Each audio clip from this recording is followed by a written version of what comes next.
What's up, guys? Welcome back to the Team Solemn Circus live video. It's on the left side here. We have Labrnyth going up against Branded Despia on the right side here. I'm playing Branded. I don't think this deck is actually going to be that crazy, this format. I'm just playing it here. I guess it's going to be one of the ones where you do see the POVs as well as the live video here, or I guess the recap of it. We are going to be diving into game one with the Labrnyth deck. Going to be choosing who's going to go first or second here. Definitely have the advantage of being able to go first. We're going to see the normal summon out the Arion, which can then activate the effect discarding a Daruma Cannon to allow them to summon out the green one here. This can allow them to search for another missing piece while also giving them 2 level 4s on the field, or a card that can bounce back. So we are going to go for now adding the Aria, so it means we're going to activate a trap card in the hand, and then we're going to activate the effect, allowing us to set, I believe that was a copy of Traptrix. Traptrix now gives us access to another one, which is going to be banishing the Big Welcome, but we have now gotten rid of one Big Welcome. So we're going to be activating a Big Welcome here, because I can't activate it once again, because I have the effect of Traptrix. Then I'm going to summon out the Lady and bounce back the Ariana. This can allow them to have follow-up, as well as going to be able to activate the Ariana effect. And the reason why they choose the lovely effect here, and the reason why they choose to do the Ariana over the Aria, is because they are going to be able to do the exact same thing, where you can actually activate the pink one twice.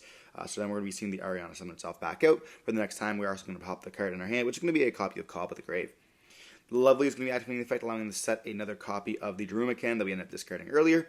And what's going to be pretty nice, then we're going to move into the end phase, activate the effect of Magnemite, banishing the Arias, which can allow us to now not be able to bring that back out. And then we're going to be searching for a copy of Albion, which is going to be another follow-up piece for us here. So we're going to be essentially giving us another free draw in this case, essentially drawing for 2. And putting a card in the graveyard. We're going to start off by activating the Albion, setting for cost here. At this point, they realize we are playing Branded and not one of our old variants of the deck, that we are playing, Memento or stuff like that I have seen in the past, alongside like Sprite and stuff like that. And so the Daruma Cannon is not going to be that good. We're going to be seeing us then activate a Lubellion, letting us search for another copy of a Sorenir there. Good thing we have 2 Bestials in our hand, or else it's going to be, or in our deck, or else it's going to be pretty bad for us. We would tag out then for the Lubellion, going to be trying to place the Loss on the field directly, allowing us to kind of protect our fusion summons from getting kind of hurt here. There is a lot of Labrnyth in our locals, so I do want to apologize for a lot of the Labrnyth matchups. There's so much Labrnyth here. It's like a lot of times, you play Labrnyth 2 or 3 times, or you play a copy of Tempai, or one of the duels just is not good, and Labrnyth actually gives you the ability to have good duels. I think that I like how Lab works quite a bit, because of the fact that you do have that interaction pieces. You have those stuff where you can, it is interesting. It's not like just like a blowout, oh, I made my OTK combo, next game, kind of done stuff. We do go for Branded Fusion. You guys hit with an Impulse. Keeping that on the hand is definitely going to be a good option here, especially knowing how we play a bunch of different decks, popping the back row like a Memento. It's kind of brutal. We are then going to activate another fusion card here, being the Branded in red, allowing us to kind of continue to fuse here, which is going to be very nice for us.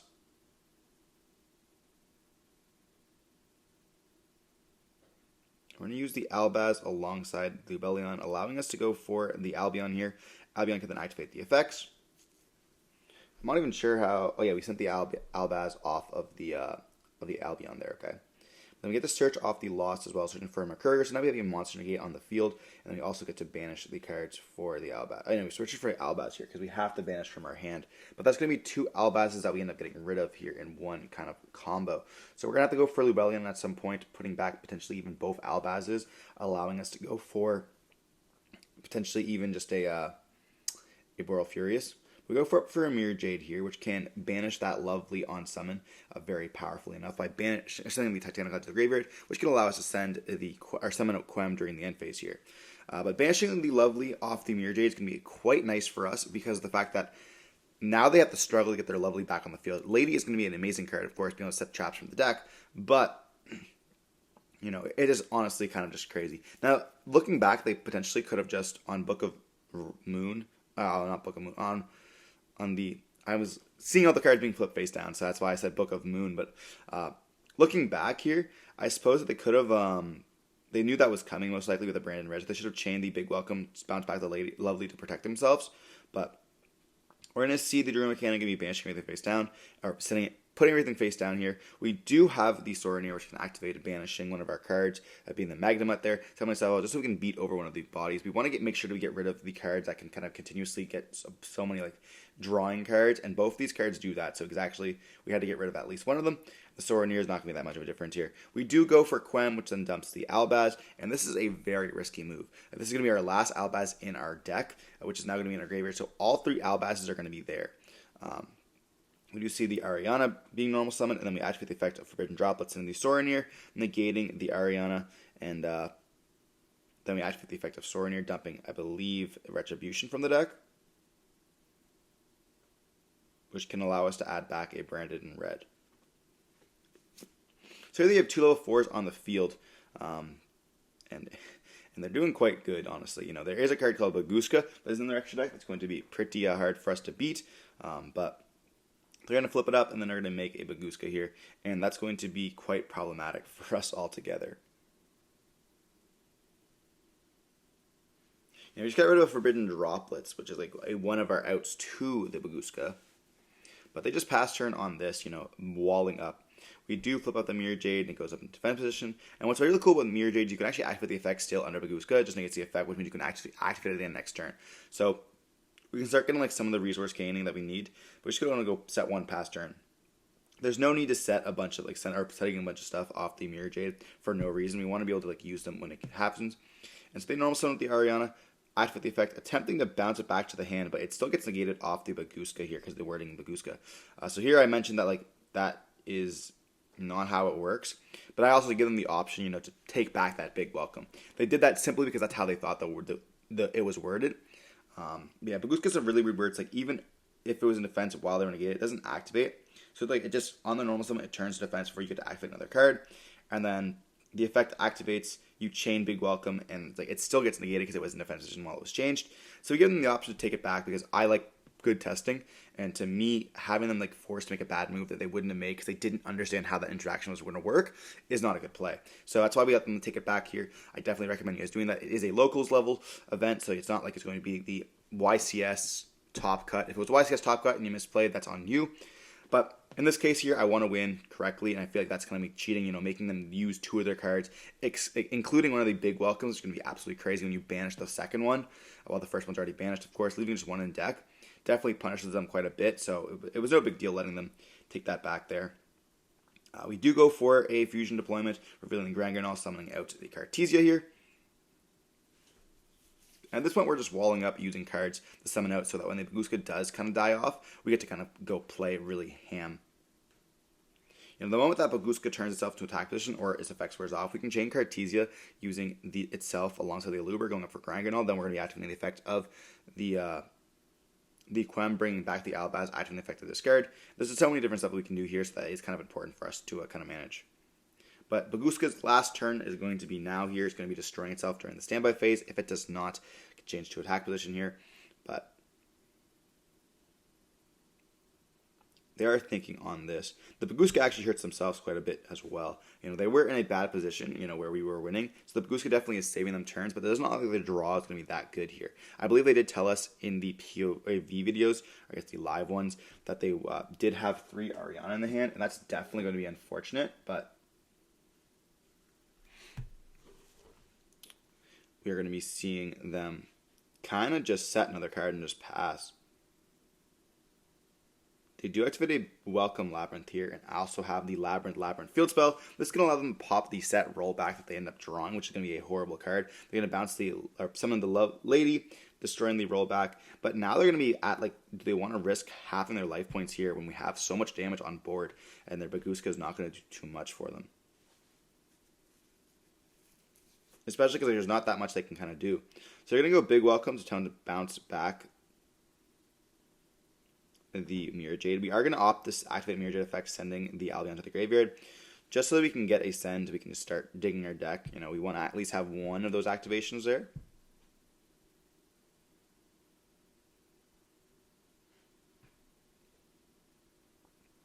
But then they're going to be linking away, making the Baguska no longer going to be activated. And on that, we are going to go for now the summon of Albaz off the Quem. Albaz is going to activate the effect, discarding the copy of Opening, and that's going to allow us to use the Moon as well as the Albaz, allowing us to now go for a Mirror Jade. Mirror Jade can then send the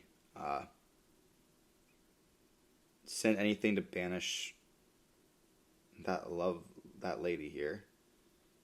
I don't know exactly what we're doing here yet. So we are going to go up into the Mirror Jade. They're going to activate the effect, and we are going to be chain blocked, so they're going to be now not allowing us to kind of do anything here. And that's going to admit defeat. You know, the game has kind of been a lost. They're playing Moon, which is interesting enough. I wonder if the Fiendsmith cards are in there, or if they're going to try to go for Underworld Goddess because they spam the board so much. They are playing the furniture cards, which kind of explains the spamming, by the way.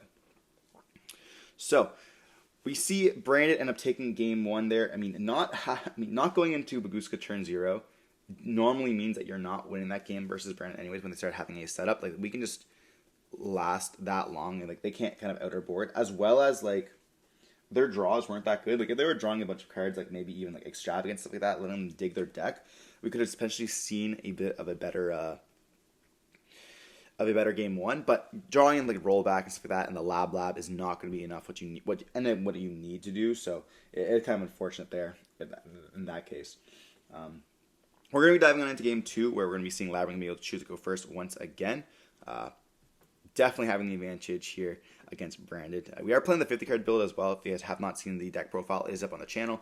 We ended up getting top 4, but I lost in the top 4, which is going to be pretty rough. We were playing against Chimera, Illusion, Azamina, Fiendsmith, I believe, and it's a really cool deck, honestly. I really like it a lot. We ended up getting hit with the Diabells, and honestly, in game 3, Diabells, we had a copy of Cosmic. It was pretty good until the Diabells got hit on the field, and we had absolutely nothing there. So we are going to be losing that one there. I'll be explaining to you guys that in another video, probably coming up this week or next week as well. We are going to be diving on still back into this. We're going to see the Ariana getting a search for the Kuklok, activating the Storby Torby, setting itself in a skill drain here, which is set a copy of the Big Welcome, I believe. Then we're going to see Kuklok summoning itself back out, and then we're going to activate the Big Welcome, allowing us now to summon out either the Lovely or the Lady, bouncing the Kuklok back to the hand, allowing us to have that free kind of bounce here. We're going to go for the Lovely, bouncing back that Kuklok, and then Lovely can actually reset the Big Welcome as well as pop a card in her hand, which is going to be pretty nice. As well as, Storby Torby sending itself out. They do hit a copy of Cartesia here, and then we do set one other card, and we're going to see the Big Welcome, Big Welcome being set off the Lovely, and we're going to pass turn on this. They also have an Impulse in the hand, which is kind of important to note. We're going to see the Big Welcome going to activate, and they do chain Cosmic, and they have a D-Barrier set, and that's going to be very brutal for us. We did get rid of the D-Barrier, though, permanently with the Cosmic, and allowing them not to reset it continuously, which is going to be absolutely huge for us, because we have to get rid of that Lovely to kind of stop that little chain. Now, they're going to be popping another card in our hand, which is going to be a big, one of the big openings. A copy of Branded opening here, and they are going to go again, letting them draw 2 cards off the Arion as well as the Ariana, and then setting one of the traps. Now, they also have a Kuklok in the hand, so the trap's going to be able to activate this turn, as well as the Impulse in the hand, and that's going to be pretty brutal. We do activate the Rebellion when we search for a Magnemite, but this is not going to be kind of enough for us. We have to find a way to get rid of one of the little guys before we activate the Magnemite, because we kind of don't really want our way. And so, like, this is another scenario where I wish I had evenly matched. Like, I said it in the video yesterday about how if I wish I had evenly matched. There was a bunch of times where I wish I had evenly matched in my hand. So that definitely is going to be put into the deck. I think that evenly match is quite good. But yeah. So I definitely recommend playing it. We're going to go Fusion Deployment up into Cartesia. If you're playing Branded, you need that card, honestly. I changed my mind here. We're going to go for a Magnemite. They do chain the Impulse, so we don't get to banish that copy of Lovely, or of the Kuklok here, which is going to be a 1-up in their deck, so it can be kind of crazy there. And they do give us back the Cosmic, but we just scoop it up here, realizing that we have lost the game. Like, we have 1 card in hand. We're going to be going against D-Barrier. Like, what do we even do here? The game's not over, but it feels pretty over here. So we just scoop it up there, realizing that the game's kind of lost. They set off Lovely, and we just go, yeah, that's going to be enough.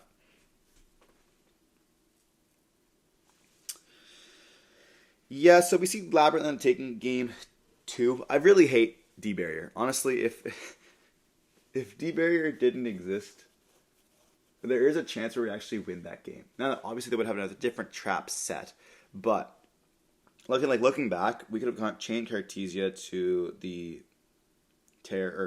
Impulse, which would then allow us to summon out the Garanganol. We wouldn't get the Magnemite effect still, but like we were still getting to use the Magnemite rather than just being sent to the graveyard. But yeah, we had nothing we could do there.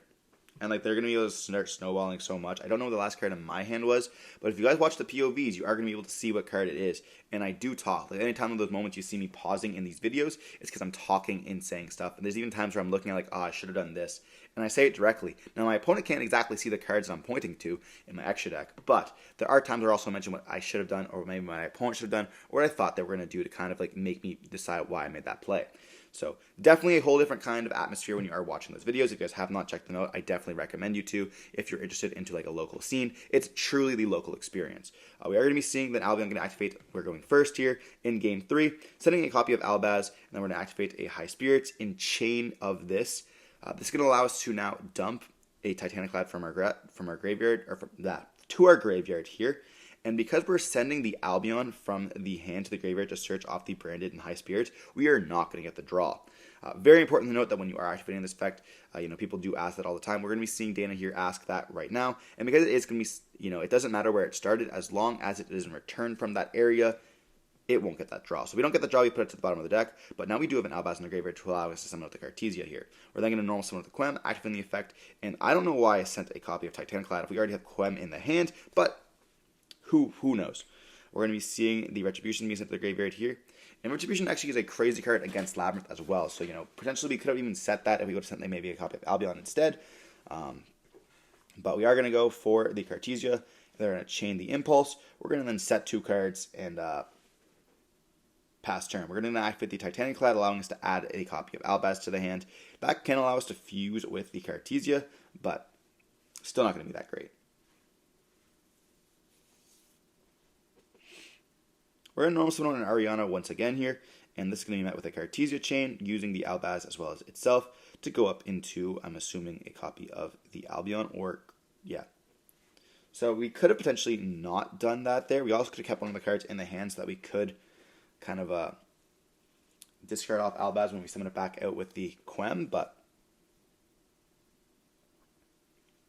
so we're going to go Albion, Chainlink 1, Quem, Chainlink 2, and then we're going to Chainlink 3, the Retribution, adding the High Spirits back to the hand. We do banish those 2, allowing us to summon out the copy of the Boral Furious. Then we're going to activate the Albaz effect, sending to the graveyard.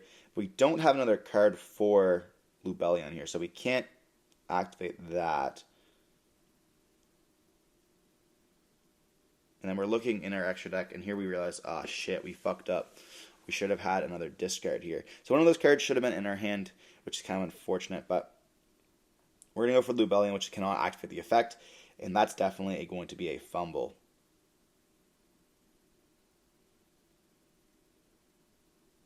We're going to see the Arias going to be activating Labrnyth in play during their turn, and we do chain Cobbled Grave on this, so definitely not a card that we want to set, but it's going to be good, banishing it, allowing them to not get any traps.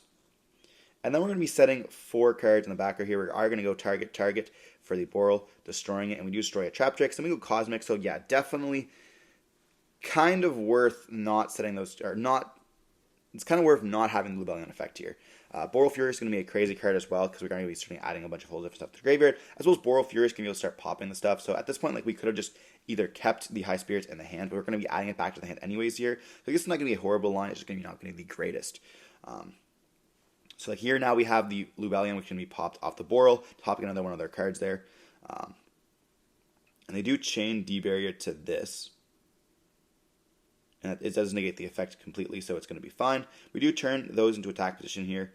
We are locked at a fusion. We get to summon with the copy of Luber here, letting us search, and it's going to be searching for the Branded in red. And then we spin with the Cartesia because we have Albaz in the graveyard here. And we're going to start going battle. This is going to be quite a bit of damage here. They are going to just say, okay, we're going to replace the 3000 with the Cup of the Grave, allowing them to survive a turn here. They get down to 700 life points, I believe. We have Branded in red, which can allow us to fusion summon into a copy of the Masquerade Dragon here. For time, we're going to go effect. And they do Chain Impulse, which is going to be fine, because I have nothing else. So then that is going to essentially admit defeat here. I was like, okay, well, if we didn't have Impulse, I was going to go up into a copy of Masquerade, which whenever you activate a card effect, you end up losing in time. But we're going to get into the game anyways here. Not the greatest opening for them. Having the Boral Furious popping a bunch of cards, as well as a Cosmic, is going to be absolutely crazy. People underrate that card completely when you're playing against trap decks and stuff like that. That's going to be really good in the next format, being able to pop the Rise Shield Field Spell, which is pretty cool. But yeah, hopefully you enjoyed watching the video. Don't forget to like, comment, subscribe for more content like this. Stay safe. Peace.